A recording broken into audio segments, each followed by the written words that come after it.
शाम को 4 बजे से लेकर 7 बजे के बीच में शंकर और पार्वती के भ्रमण का समय रहता है। मेरे देवाधिदेव महादेव और माता पार्वती के भ्रमण का समय, भगवान शंकर पार्वती घूमने को निकले।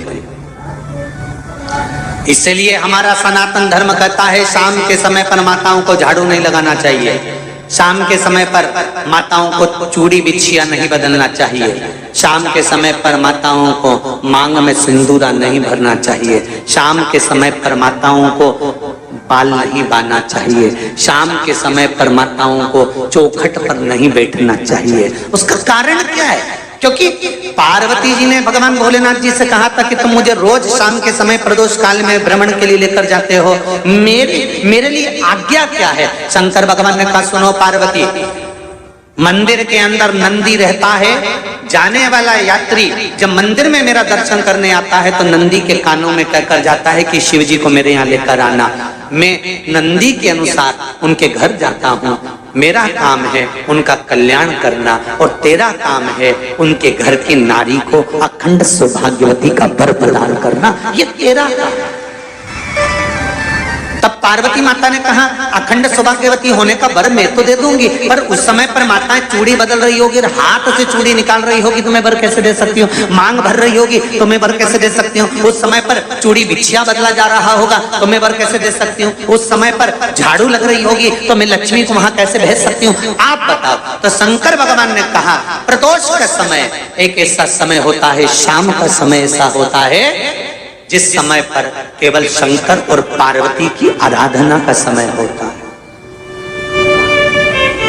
हम तो कई लोगों से कहते हैं अगर आपके यहाँ संपदा नहीं आ रही है, बहुत मेहनत कर रहे हो, फल नहीं मिल रहा, कहीं नौकरी, कहीं सर्विस या कहीं व्यापार या व्यवसाय में कहीं तकलीफ आ रही है, हम सबसे कहते हैं शाम का समय पकड़ लो, शंकर जी के मंदिर में दिया लगाना प्रारंभ कर दो। शिव मंदिर में अगर दिया नहीं लगा रहे हो तो बेलपत्री के पेड़ के नीचे दिया लगा दो। बेलपत्री और शंकर जी के मंदिर में दिया नहीं लगा रहा तो शंकर जी के मंदिर के बाहर चौखट पर दिया लगा दो।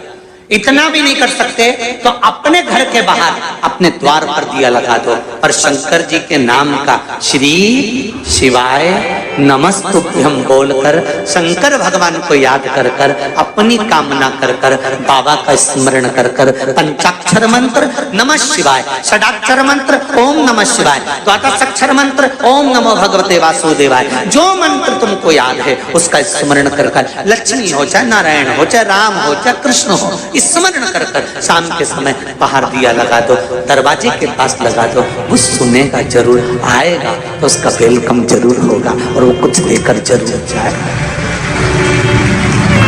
नियम तो बनाओ,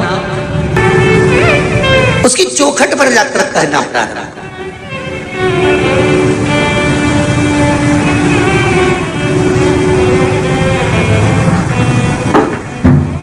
बृहस्पति महाराज ने कहा कि शाम का समय जो प्रदोष का समय होता है उस समय पर इंद्रदेव तुम शंकर जी की आराधना करो। शिव आराधना से शंकर जी जो मार्ग प्रशस्त करेंगे, शिव आराधना से जो शंकर जी कहेंगे वो तुम करना, ठीक है?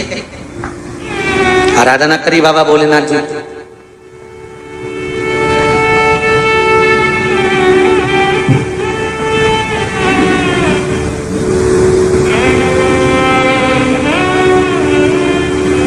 मालूम नहीं था इंद्रदेव को, बृहस्पति महाराज ने प्रदोष की महत्वता समझाई तो प्रदोष का समय जानकर शंकर जी पर 7 बेलपत्र प्रदोष के दिन इंद्र ने समर्पित कर दी बिना सोचे। कितनी बेलपत्र? 7। प्रदोष का व्रत करो चाहे ना करो, मंदिर में चढ़ी हुई बेलपत्र को उठा लो,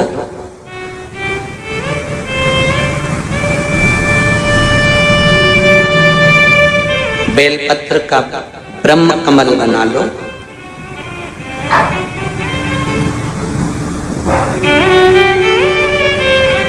ब्रह्म कमल का मतलब होता है डंडी बीच में रहे, आसपास पत्तियां रहे। 7 पत्ती का ब्रह्म कमल बनाकर, जैसे ये पत्तियां हैं एक जैसी रखी हुई हैं तो इसको फैला लिया, 7 पत्ती को आप आपस में फैलाकर ब्रह्म कमल बना लें। प्रदोष का व्रत करें ना करें, जरूरी नहीं है कि वृक्ष से ही पत्ती लेकर आओगे तो ही शंकर जी को चढ़ाओगे। शिव जी पे से चढ़ी हुई उठाकर धोकर ब्रह्म कमल बनाकर बाबा से विनय कर कर, हे प्रभु आज मैं इस काम के लिए जा रहा हूं, बाबा मेरा यह कार्य है, बोलकर श्री शिवाय नमस्तुभ्यम बोलकर शिवलिंग पर समर्पित कर दो। दिन भर के प्रदोष व्रत का फल बाबा एक बेलपत्री समर्पित करने पर ही प्रदान कर देता है। शिव